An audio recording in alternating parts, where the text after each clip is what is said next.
Hello there guys, you're listening to Ebird Online and I'm back with another review. And who are we talking about today? Why, it's no other than Ariela and Biniyam. So Ariela's parents are in town for 2 weeks to see baby Avi. The truth be told, Dr. Weinberg could have stayed at home and looked in the mirror and said, goo goo gaga, I want daddy. And he really would have gotten the same experience. Guys, these two look identical. Baby Avi is a dead ringer for Dr. Weinberg.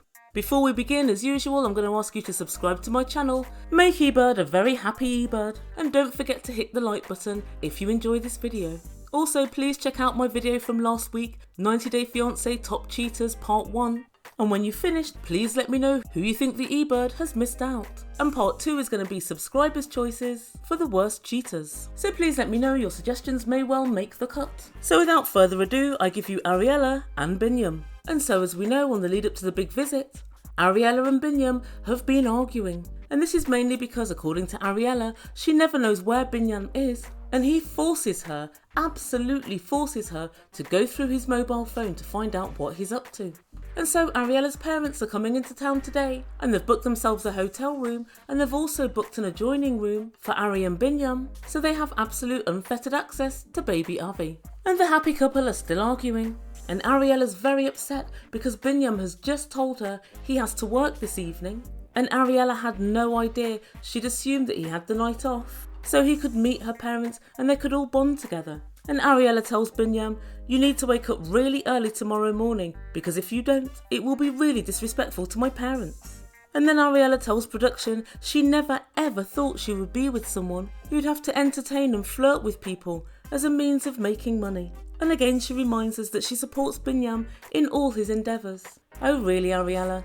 I don't think Biniyam would describe his career as entertaining and flirting with people, and I'm not sure that's quite the support he's in need of. So Biniyam goes to meet Dr. and Mrs. Weinberg at the airport whilst Ariela waits in the hotel room. Biniyam's extremely nervous. He's got 2 bunches of flowers, one for each of them. And by the looks of things, he sourced these roses from exactly the same garden that he obtained Ariela's flowers from. It's fair to say they've seen better days. And when the couple disembark, Janice goes straight over to Biniyam and gives him a very warm hug. And guys, I quite like Janice, she's quite direct and she's no nonsense. And Dr. Weinberg seems to like Biniyam as well. And guys, remember last week when Ariela said, don't call my dad by his first name, call him Dr. Weinberg. Well, Dr. Weinberg immediately said, Biniyam, don't call me that. And Biniyam said, I'll call you dad. He said, absolutely fine. And it seems like they're getting on really well, guys. And it seems that Biniyam has the seal of approval from Dr. Weinberg. He said, meeting Biniyam for the first time is absolutely great. When I look at a person, I check for their eyes to see if they have kind eyes. And he definitely does. And that's a heck of a good beginning. And they rush off to see baby Avi. And guys, this next scene absolutely had me cracked up because they walked into the hotel room and said, hi Ariela, and they went straight for the baby, of course. And they more or less ignored Ariela whilst they cooed over baby Avi. And Janice said, I'm taking him, he's mine now. And so after a while they all sat down to have a chat. And Biniyam said, I'm so happy to see Ariela smiling. It's been a while since she's had a smile on her face. Oh Biniyam, you wiped the smile right off her face when just a couple of days ago you were furtively and suspiciously deleting texts from your phone. And Biniyam lets us know that he's very nervous to tell her parents that he has to go to work this evening. And Ariela's still absolutely fuming. And she said, yep, he has to work tonight. He didn't tell me until today. And Janice, God bless her, she tried to help him out and she said, maybe Biniyam didn't know he had to work until really late. And Ariela said, do not make excuses for him. He knew he had to work. And Biniyam had to admit he knew he was working all along, he just didn't tell Ariela. And her dad said, that seems to have wiped the smile off your face, Ariela.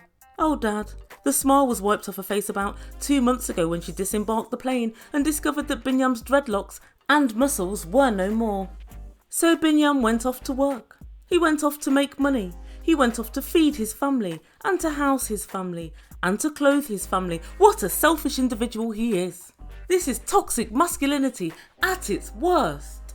And Ariela tells us that she's angry and embarrassed. And guys, this is why Ariela absolutely works my nerve.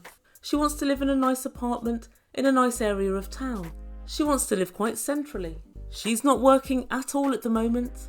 And so Biniyam is responsible for himself, Ariela, the baby, and the apartment, and all their food and their whole lives.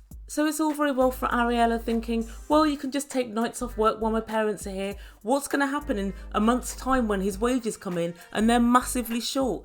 I don't know what you guys think, but I personally believe that this shows Biniyam is accepting his responsibilities and living up to them as much as he can. And obviously I ripped into him massively last week about the phone incident, but on this issue I see he's done absolutely nothing wrong. And so next time we catch up with this couple is the following day, and Biniyam tells us because he went to work last night he wants to spend quality time with Ariela and her parents. He says he wants to show them Ethiopia, so they realise that their daughter can be happy with him in this country. Oh Biniyam, without being rude, I suggest that you do not show them Ethiopia, at least not the real Ethiopia. Show them beautiful hotels and bars and restaurants for expats only. Most parents are scared of the unknown, and even more scared of the known. I have to say with every fibre of my being, I believe this to be a very bad idea. But they all bundle into the taxi, and Biniyam decides to take them down to the market. As they're driving through Addis Ababa, Dr. Weinberg's looking quizzically at the view from the window, and he says these houses are so strange, they've all got barbed wire on. Oh Dr. Weinberg, it's not that strange, it's to stop burglars from getting in. And as they walked through the market, Dr. Weinberg was seemingly surprised at everything he saw. He says everything seems so beaten up to me. Oh Dr. Weinberg, that diversity training certainly hasn't paid off. If you want to see beaten up, wait until you see Biniyam's dance show later. And he said, I'm very worried about my grandson. Where's he going to play? In the street? Oh, don't worry, he'll be a player. He'll be plying his trade in the clubs, just like his dad. And so they stop at a market stall and Biniyam decides to buy a chicken for dinner. No big deal, I hear you say. Yes, big deal, the chickens are still live. And so he decides on which chicken he wants. And guys, it's $14. $14! They're like £5 or £6 in England. It's so expensive. I wonder if it's more expensive because it's live. And considering you can make chickens from, well, fertilised eggs, you guys should seriously consider going into farming. And so Biniyam says, yep, that's the chicken I want. And the stallholder readies his hands and prepares to snap the neck of the chicken. Oh Lord. And just before the guillotine fell, Ariana said, no! Do not kill that chicken in front of me. You're really upsetting me and you're going to upset my mum. And Biniyam said, no, it's fine. And you'd have thought Biniyam would have learned from Goatgate, but no. Ariela's like the rest of us Westerners.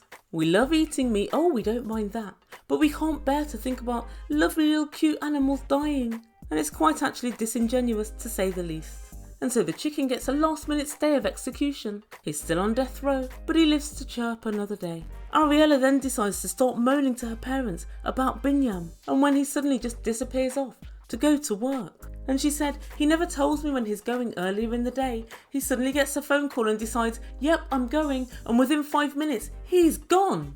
And Biniyam tried to explain that in his culture, the men don't have to tell the women where they're going or what they're doing.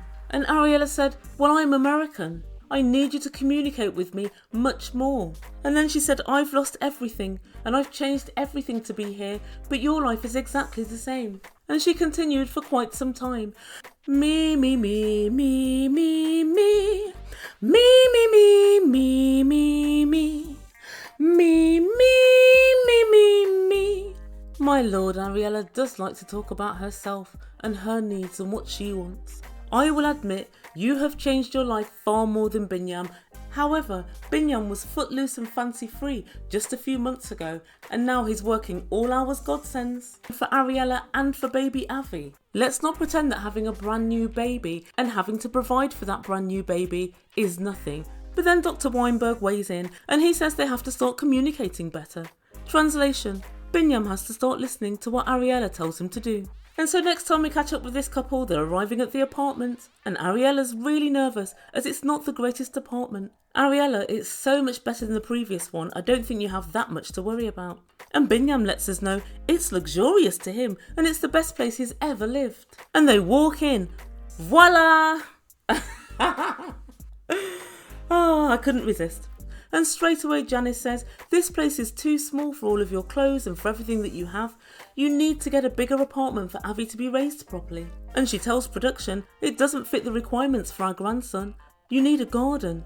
And whilst I agree with her, I guess you have to start at the beginning. And then Ariela's parents start digging at the $64,000 question. We don't know how much you earn and when you earn it, Biniyam. I really don't understand how you make your money. And Biniyam said, well, I work at all different clubs. Sometimes I get $500, sometimes I get $400.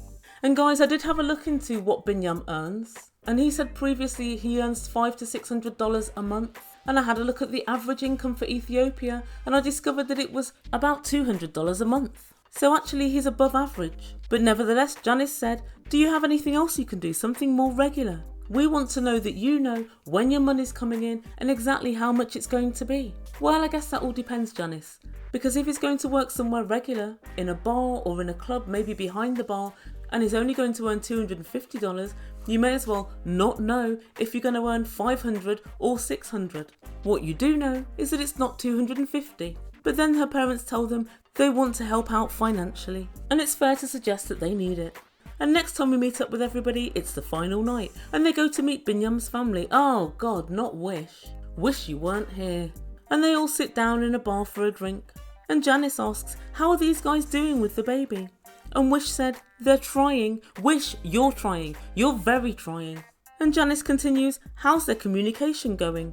And Wish said, Ariela gets mad really fast. And Ariela said, well, I am at home alone all day. And it's very hard for me. But everyone says that Ariela's super bossy. And Wish said, sometimes she shouts in the street. And Biniyam agreed, yeah, she does act really bossy. And Janice quite rightly said, there are two sides to every story. I know that Ari does have a tendency to fly off the handle, but she has her reasons. And Ariela's trying to make herself understood at this moment, and she said, my whole life has changed, and his hasn't changed at all. And as we pointed out earlier, Ariela, yes it has, maybe not as much as yours, but yes it has. And then Wish said, Ariela needs to be careful, because she will test his patience, and one day he'll leave forever, and Ariela will regret that day. But you won't, will you, Wish? That's what you're hoping for. And then Janice asks about baptism. And Wish and her other sister jumped in immediately and said, we want to baptise him. And Ariela said, wait, I haven't told them yet. And then she very carefully said, well, Biniyam started crying to me and he said all he wanted was for the baby to be baptised. And I agreed. Ariela, we saw that conversation. He didn't start crying at all. Fair enough, he did do his Labrador puppy dog eyes. But he didn't start crying. But poor Dr. Weinberg, well, he wasn't ready for this and he said, this is a shock. I thought Avi would be brought up Jewish. And he said, I can deal with a lot of things, but not this. And I gotta tell you, Dr. Weinberg is very diplomatic. And he does have a way with words. He can actually tell you to go to hell and you'd look forward to the trip. But Biniyam's sisters continue. For the baby, it's a must. If he's not baptised, he'll go straight to hell. Straight to hell? Surely he'll only go to hell when he dies. What do you mean straight to hell? But Ariela says, I don't want any talk of hell. You know I don't like that. And then Wish said, you're sounding just like his ex right now. And Ari said, that's really effed up. That's an effed up thing to say to me. And Janice noticed that Ariela has absolutely no support from Biniyam or his sisters, and she said they're all on Biniyam's side. And Dr. Weinberg said they seem to love each other and they seem to want to make it work, and hopefully love can win. And that's where we leave this couple this week. So what do we make from all of this? Well, my first thought is that Biniyam needs to support Ariela a little bit more when it comes to his family. The girls do seem to jump on Ariela immediately. Maybe in their culture I think things are done a little bit more behind closed doors. And I think Ariela sometimes has a go at Biniyam in front of other people. And I don't believe for 1 second that Ethiopian women are all nice and quiet and demure. I think they will give as good as they get, but I think they will do it behind closed doors, and I think that is the problem. But just to play devil's advocate, on the other hand, I think Ariela needs to give Biniyam more support when he's trying to go out every night and work and earn money. He's working extremely hard, he seems very tired, but he always seems to get into a barrage of complaints from Ariela. But I think Dr. Weinberg's correct. There seems to be love there, and they both seem to want to make it work. And even though I think it's against all odds, I think they've got quite a good chance of making it work if they can get through this first few months or this first year of having the baby. I think one of the biggest things that both of these guys have to learn is to understand patterns. For example, Biniyam and his sisters are saying to Ariela, women don't chastise men in public. Ariela, take that on board. Don't just say, I'm American.